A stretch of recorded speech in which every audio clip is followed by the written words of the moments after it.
there's a reason why pop music formats are so popular, because they work, and because, I think people know what to expect. And I think that's part of the interaction they have with the music, because they can anticipate things.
Welcome to the Dreams of Consciousness podcast.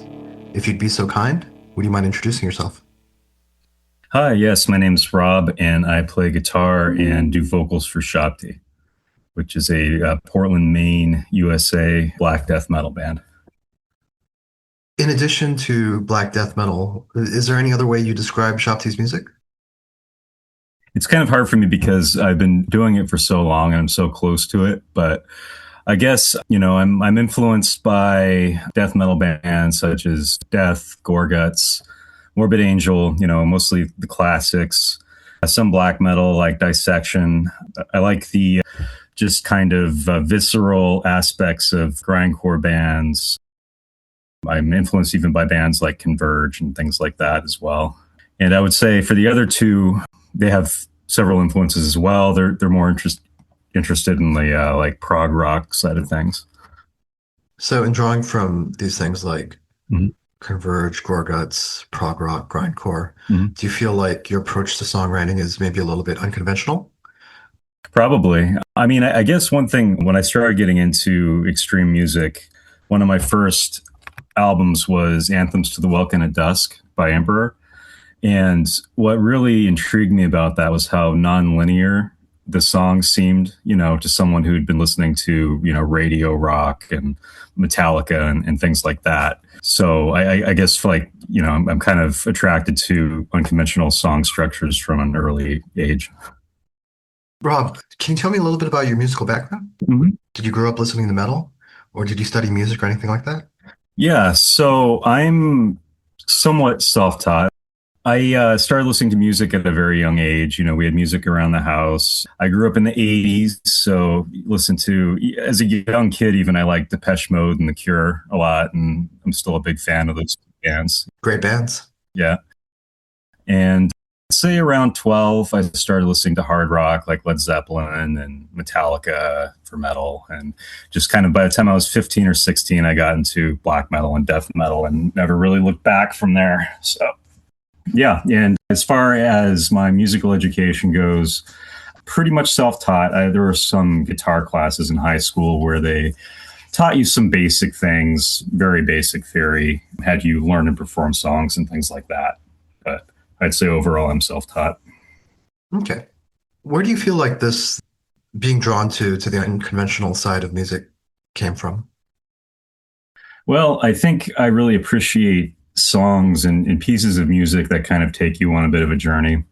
I mean, it's fun. There's a reason why pop music formats are so popular because they work and because, I think people know what to expect.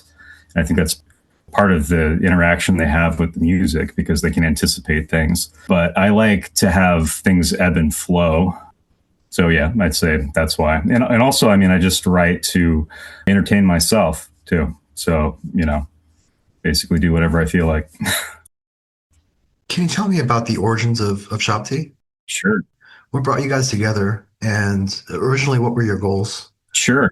What did you want to accomplish with this project? Sure. Yeah. So Shabti started in 2008 with a completely different lineup. And at the time, I had another band that was kind of similar intent that I wrote all the music for.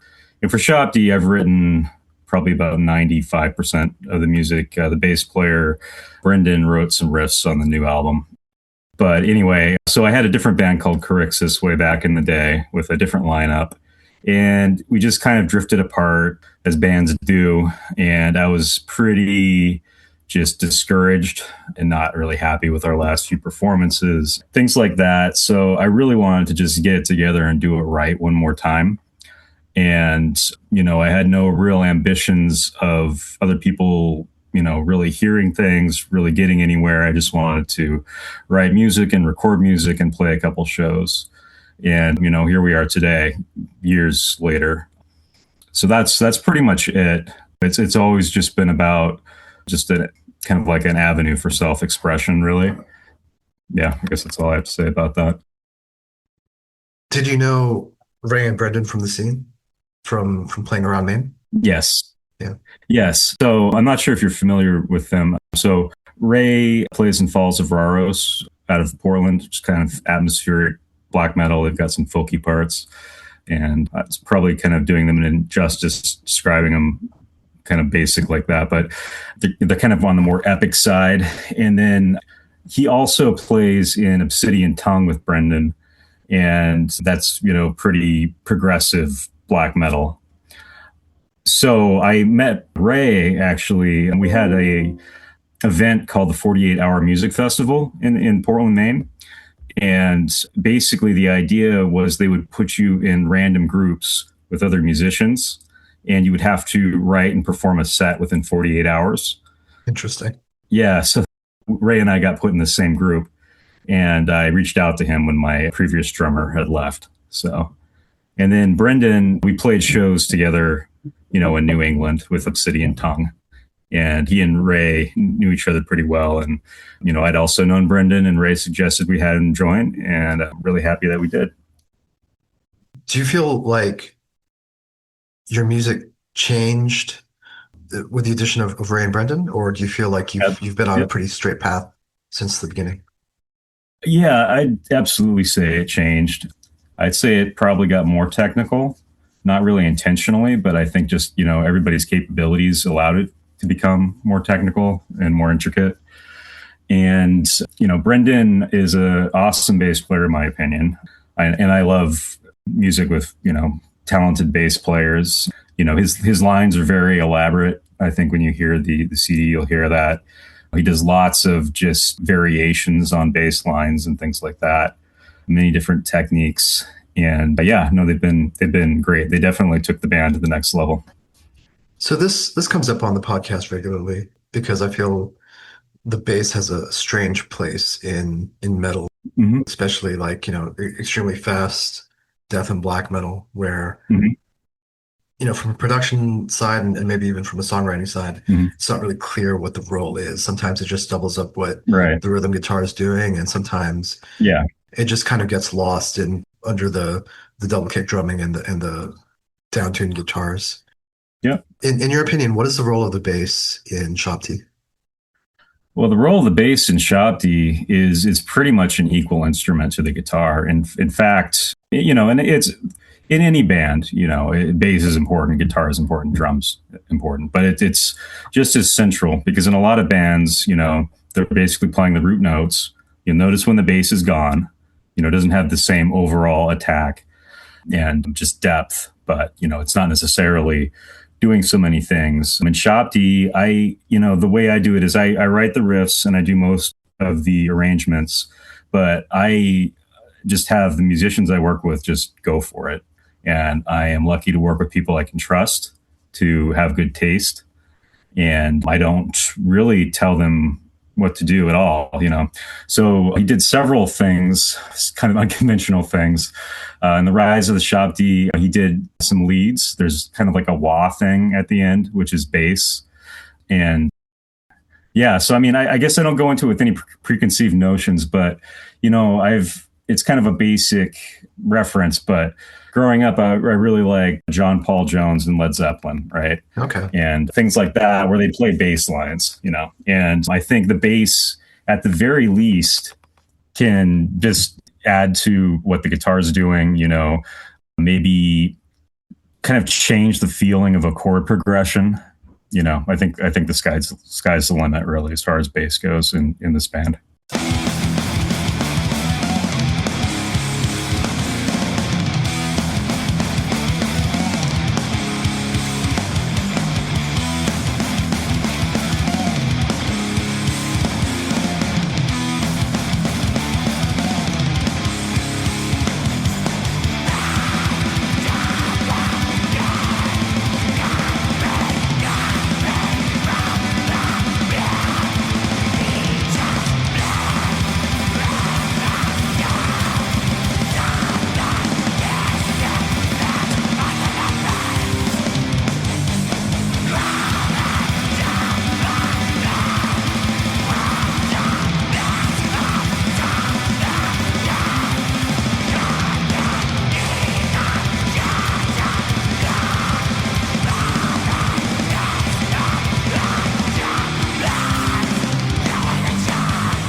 spoke a little bit about how you write songs.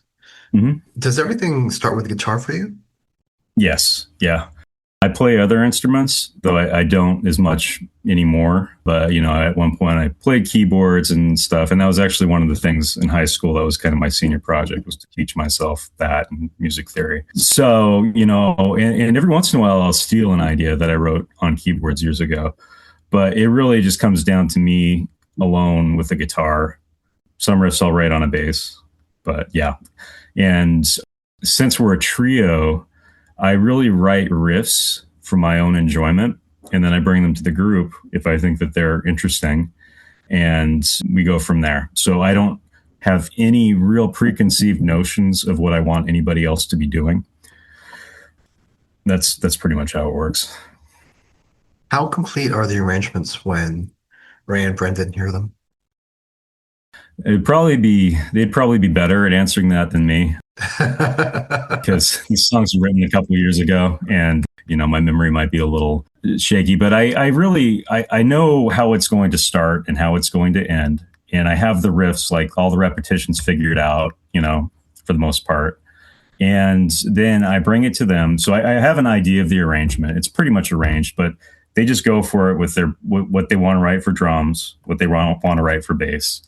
And, there's certain things that we'll kind of hash out together, as far as like, okay, maybe there's a break here, maybe I stop playing here, so we'll talk some things out in the rehearsal space. Nowadays, a lot of the bands I speak to do a lot of riff and file trading back and forth over like Dropbox or Google Drive or something like that. Yeah. Is that what you guys do, or do you mean in person? Both. Yeah. I like to record my song ideas, and it's very basic. It's just like a scratch guitar track, and then I'll share that with them. And we do live in or around the same town here in Maine, so we can meet up, and we do. And I think they do. It's kind of, I get the sense it's kind of a mix for them. They'll be somewhat familiar from having heard it, but they'll also figure it out, in the rehearsal space to an extent.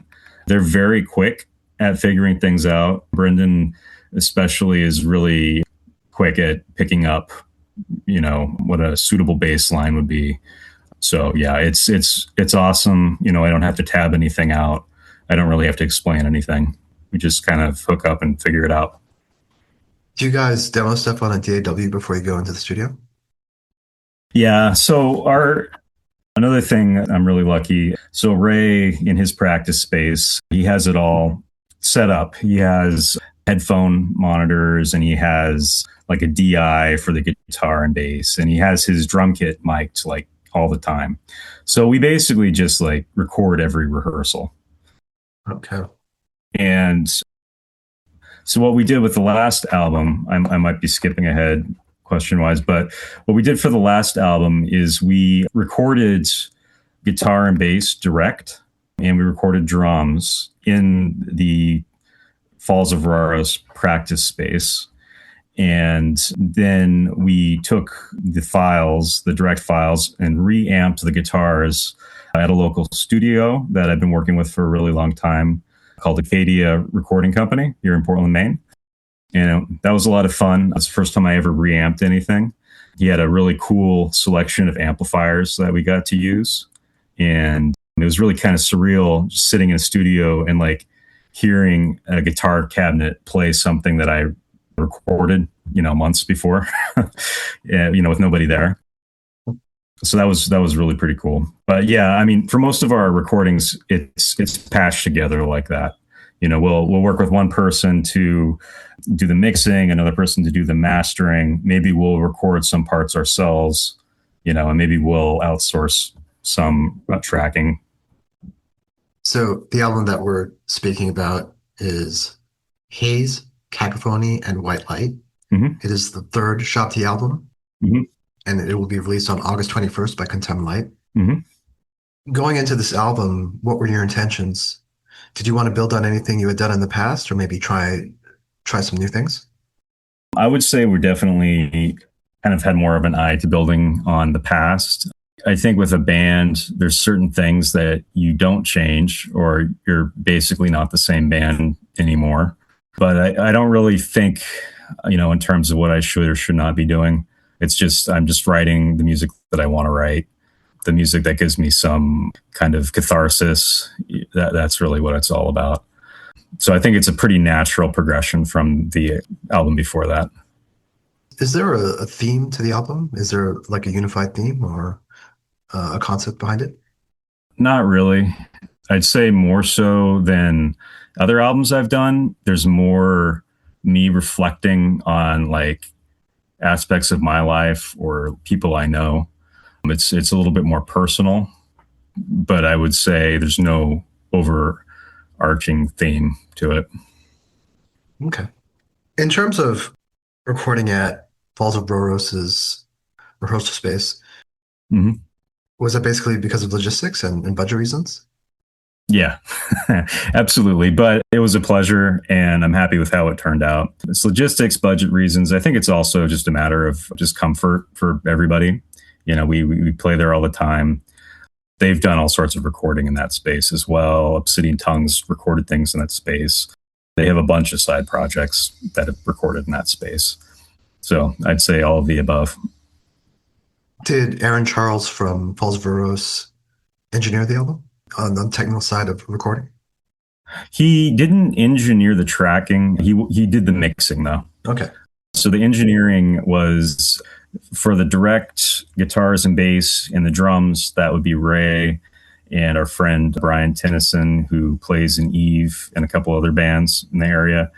And then Acadia Recording Company, Todd, who owns that studio, he did the engineering for the retracked guitars and the vocals. So Aaron's been on the podcast before to speak about Falls of Roros. Oh, cool. Yeah. Yeah. Was he a natural choice since you were in their rehearsal space? Yeah. I mean, we're all friends and they've been in different bands together.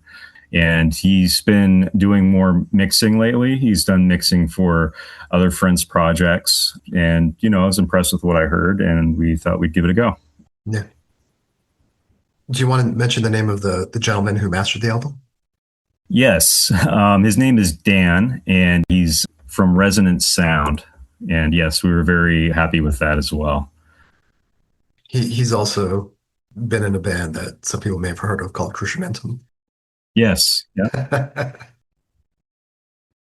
Dan's name comes up on this podcast a lot. Yeah. In their respective roles as the mixing engineer and the mastering engineer, what did you want Aaron and Dan to bring to the finished sound of the album? What did you want this album to be? Well, so what I wanted the album to be is I like a certain amount of rawness and just I like it to feel organic. People often say modern death metal is just too kind of clinical sounding, and I agree to an extent, but I like to have everything I like people to hear everything that's going on, and I want everything to be powerful.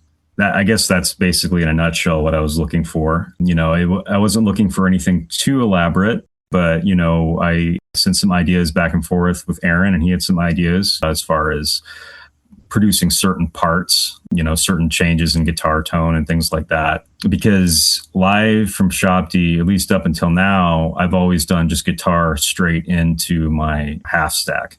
I've never really used effects in this band. So we did some kind of post-production effects, which was fun. And Dan, I play in another band that I just joined in the Portland area earlier this year called Worm Altar. And they kind of fall more into the genre that Dan's involved with. I'm not as familiar with his band, but the other folks in Worm Altar are big fans. And, it's kind of, Worm Altar is a little bit more of like a minimalistic kind of atmospheric death metal band, Okay. Lots of reverb, things like that. Right. Yeah. So they kind of really fit, I think, what Dan typically does. So I actually found out about him through them, and he was really great to work with through Worm Altar. So it seemed like a good choice.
You mentioned Dissection and Emperor early on in our conversation. Yep. To me, this album has some of that chaos of the second wave Mm-hmm. 90s black metal. Like it Mm-hmm. feels to me like, like you said, this isn't a clinical production.